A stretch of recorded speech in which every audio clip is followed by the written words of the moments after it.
সংস্কার যদি মানুষের কল্যাণে না আসে তাহলে সেই সংস্কার কোনো কাজে আসবে না বলে মন্তব্য করেছেন বিএনপির মহাসচিব মির্জা ফখরুল ইসলাম আলমগীর। তিনি বলেন, বিএনপি ক্ষমতায় গেলে শহীদ পরিবারের পুনর্বাসনের উদ্যোগ নেওয়া হবে। আজ মঙ্গলবার ২৯শে জুলাই রাজধানীর বনানীতে মায়ের ডাক আয়োজিত এক অনুষ্ঠানে তিনি একথা বলেন।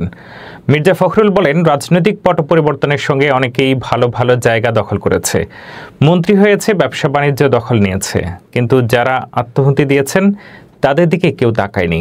তিনি অভিযোগ করে বলেন, সরকার শিশুদের জন্য কিংবা শহীদ পরিবারের পুনর্বাসনের জন্য তেমন কিছু করেনি। এ সময় আশা প্রকাশ করে তিনি বলেন, সরকার পুনর্বাসনের উদ্যোগ নেবে।